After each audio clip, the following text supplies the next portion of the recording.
প্রিয় দর্শক, আসসালামু আলাইকুম ওয়া রাহমাতুল্লাহি ওয়া বারাকাতুহু।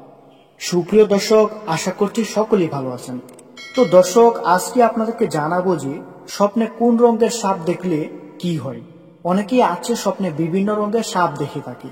তো কোন রঙের সাপ দেখলে কি কি হতে পারে আপনার সাথে, এই বিষয়ে আজকে আপনাকে বিস্তারিত জানাবো। তো ভিডিওটি সম্পূর্ণ দেখার অনুরোধ রইল। প্রিয় দর্শক, চলুন জেনে নেওয়া যাক।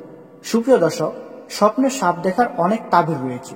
তাই আজ বলবো যে প্রাণীটি বাস্তবে দেখলে সকলেই ভয় পায়, অধিকাংশ মানুষ সে প্রাণীটি স্বপ্নে দেখেন, আর প্রাণীটির নাম হলো সাপ। এর তাবিরও অনেক রকম রয়েছে, তবে এর মূল যে তাবির তা কখনো ভালো হয় না।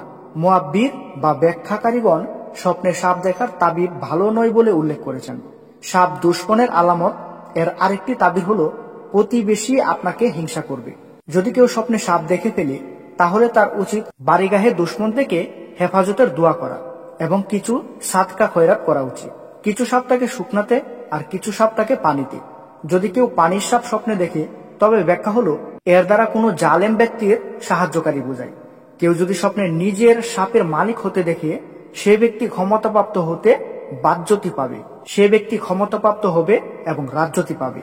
আর কেউ যদি স্বপ্নে উড়ন্ত সাপ দেখে, তার তাবির হলো সে ব্যক্তি সফরে বের হবে। আর যদি তার ঘরের কেউ সফরে বের হওয়ার এরাদা করে, তাহলে সে খুব তাড়াতাড়ি সফরে বের হবে। কেউ যদি স্বপ্নে সাপকে মারতে দেখে, সেটার ব্যাখ্যা হলো দুশ্মনের উপর জয়ী লাভ করবে, দুশ্মনকে ঘায়েল করবে সে।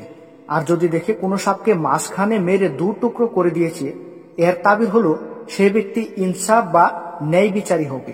স্বপ্নে কালো সাপ দেখলে এর অর্থ বেশি ক্ষতি হয়, আপনি দুশ্মনের হাতে বেশি ক্ষতিগ্রস্ত হবেন।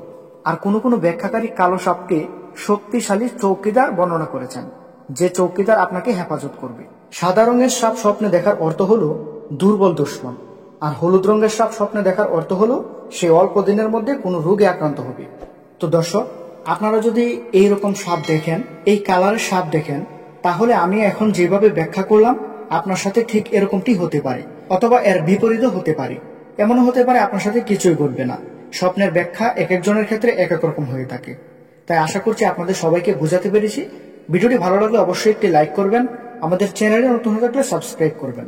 আসসালামু আলাইকুম। আল্লাহ।